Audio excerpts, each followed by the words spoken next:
What is up, bros and bears? It is the final regular training day before the peak starts. So today's squats, and the next video that'll come out is also squats. But that'll be the first squats of peak. That'll be 90% squats. Today is the final day that we're doing volume. Because when we go into peak, we throttle down the volume a bit, and we up the weight by a lot, and then we go into the meat. We are trying to go into peak fatigued, but not dying. We shouldn't be overly fatigued. We should be fatigued because it's training, but not overly fatigued. So we're going to do 740 it's going to be an AMRAP. We're going to do as many reps as possible, one set, the other movement, abs, back, and then we Gucci. All right. Right now, I'm in Cackett, New Hampshire. I'm at GNC. I hate GNC. GNC is an awful company, but this one is locally owned, is a family chain, or it's a family owned one.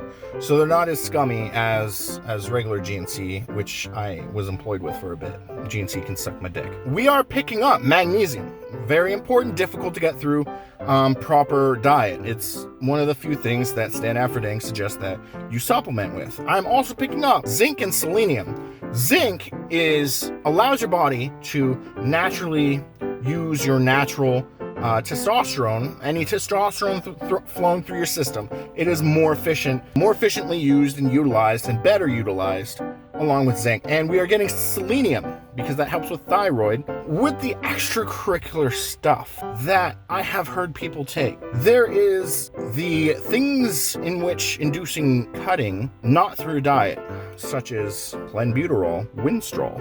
And there is another one called T3. T3, in its proper use, is used to help with your thyroid. It is, if you have a thyroid disorder, it helps have your thyroid. So your thyroid does affect mood. When you go to a doctor or hospital with mental issues, they will check your thyroid through blood tests to see if it's functioning correctly. This goes with the idea of properly recovering from training, because if your thyroid's not firing off, I know when I go into peak that I'm not taking T3 because that's stupid. I'm a super heavyweight. Why would I want to take cutting stuff? Hashtag natty life. I'm going to be wound up like Beyblade. I'm going to be so wound up that I'm going to need a little assistance keeping my head together. So a little bit of a supplement that's going to help my thyroid function properly isn't a bad idea. So I also take chromium picolinate because it reduces the amount of cortisol in your system. I will go do that, and then I will meet you guys in the gym jams. All right, so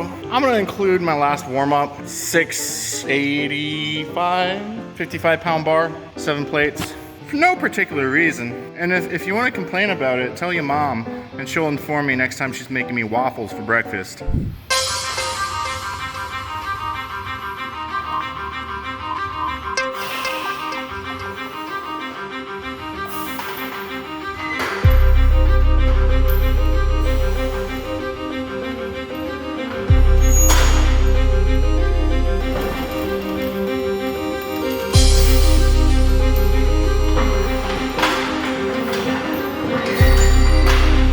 What I don't get is why my belt is tighter now, this week of all weeks, than it has been in the past 12 months. I haven't had to struggle to put on a belt in forever. Usually I bring in the belt. I guess that means I'm gaining mass because I am definitely losing fat, but I'm the same weight. I don't know what's going on. Getting those ab gains, I guess, maybe, I don't know.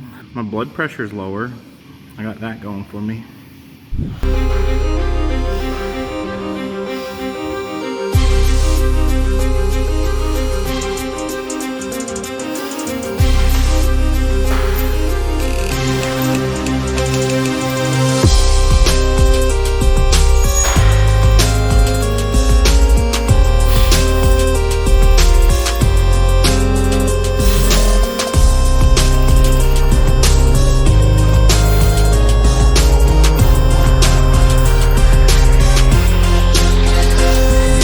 That fucking sucked. A little concerning. My PR at 755, only 15 pounds more, a little over a year ago, was 7. My PR at 800 is 4. I don't know what the fuck that was. 3?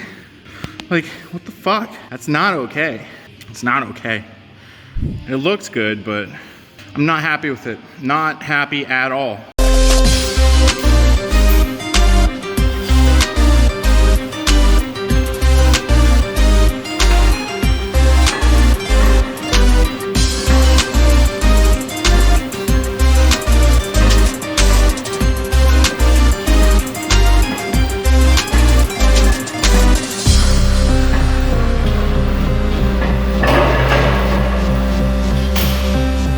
No mechanically similar movement program today, so we're just doing leg extensions, whatever was left on the leg extension for 25, and then some machine rows with 2 plates, probably also for 25, and then we're going home. I don't want to go home tonight. I don't want to go home tonight. I'd rather sleep in my car tonight than go home to that. Future editing Patrick here. All that complaining today was due to accumulated fatigue. The massive amount of volume that I had been doing in training leading up to this point resulted in an overabundance of fatigue, and I was not recovering as much as I needed to. And a reduction in volume was needed and will be future implemented into training to prevent this kind of frustration and overaccumulation and overtraining due to the fatigue. Fatigue will, without fail, every time suck all of your endurance, all of your power if you accumulate too much, and it can and probably will lead to injury. Like, comment, and subscribe for titties.